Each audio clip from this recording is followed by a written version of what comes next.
So the Premier League is back. Welcome back to another preview. This time we're taking on Leeds. It's an away game up to the north. It's going to be hard. It's going to be difficult. I know we've obviously got a good record against Leeds in the past, recent history, whatever you want to call it. But Leeds are in the form of their life in this current season. I believe they've lost one game in their last 11, 12 games in all competitions. They've only lost one since November, I believe, or maybe early December. And they're scoring a lot of goals. Calvert-Lewin obviously is on top form.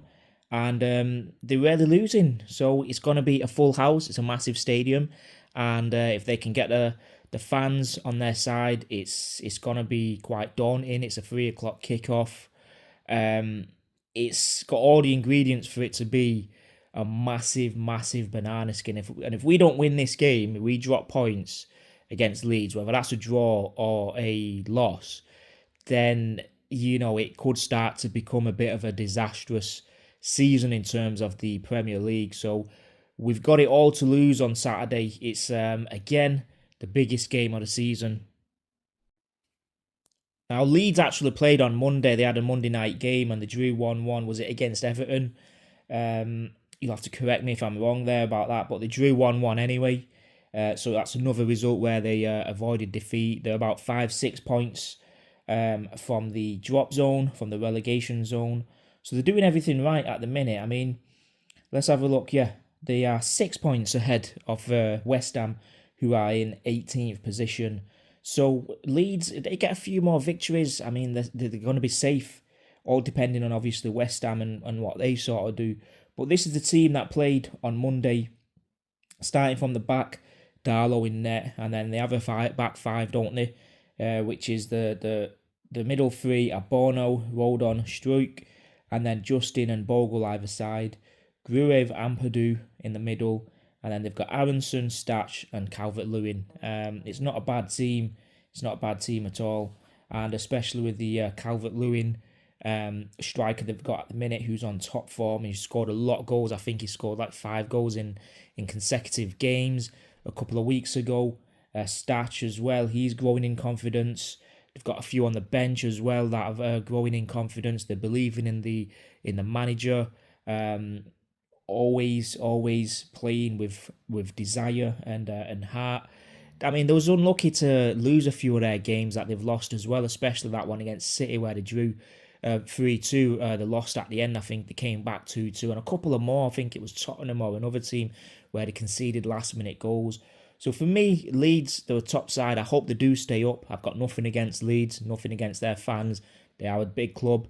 Let's not forget their history, and it's going to be tough. It's going to be tough no matter what team we put out.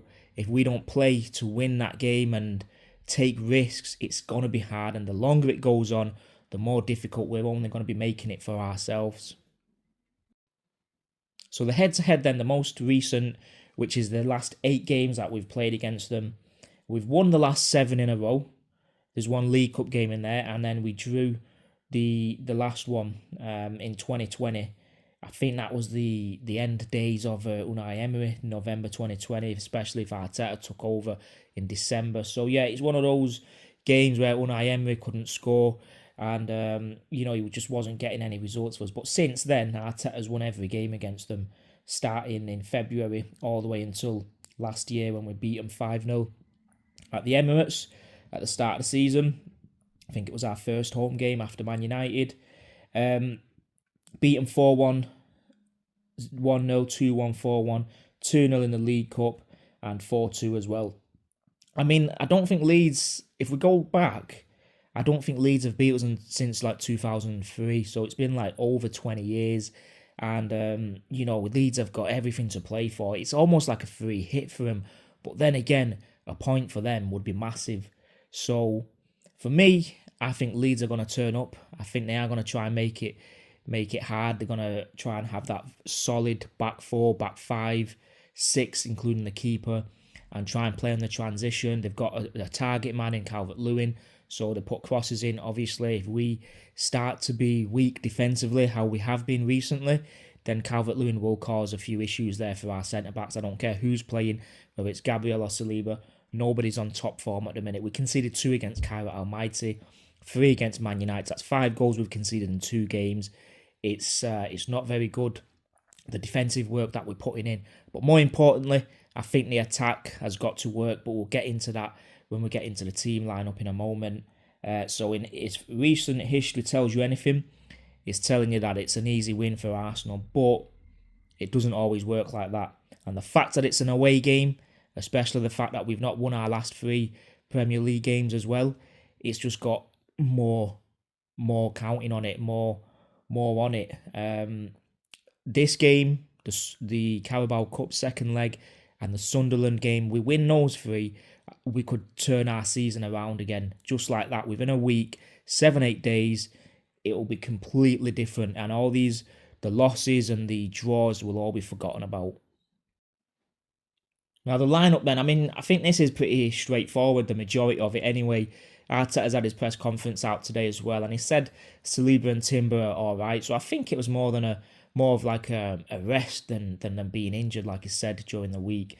Now we made 11 changes against Kairat Almaty, even including the keeper. Every single player who started that game didn't start against Man United. So that's fresh. That's a week preparation they've had, recovery, working on their routine, working on how to attack Leeds. There's no excuses whatsoever. So the keeper for me, David Raya starts. I'm a bit worried about, no, I wouldn't say worried, but I'm a bit concerned about the way Kepa's playing. He has nothing to do all game, but then when he is called into action, he doesn't really make many saves. He let the penalty in, went the wrong way, and then that header at the end with Kairat Almaty, he's just nowhere near it. So it's going to be interesting to see if he starts in our Carabao Cup next week. But for this game, it's David Raya. Timber comes back in, give Ben White a rest again.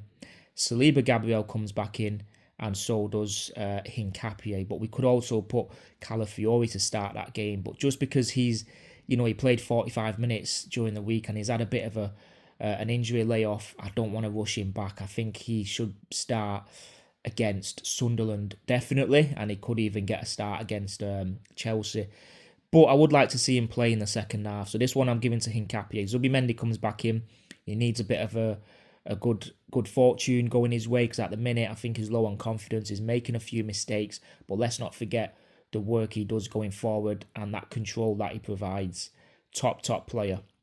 We could even put Rice in the number 6 position and put Havertz in that 8 position as well, which is what Arteta initially bought Havertz for. But for this game, I think it's a bit too early for Havertz to just start in that attacking 8 role. So Zubimendi plays, Rice plays, and then it's not working out with Odegaard at the minute. Eze as well, but I'm going to take a risk and I'm just going to start Eze in there.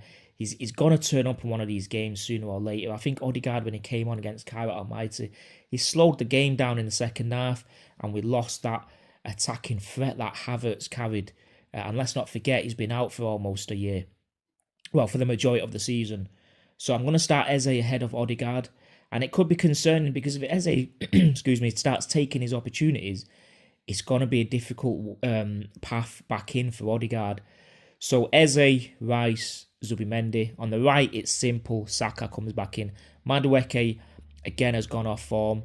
I'm not sure what's going on, but at the start of the season when Saka was injured and Madueke came on, he was playing phenomenal. He was playing some top football, especially in the Champions League, with the goals and assists as well that he added to his game.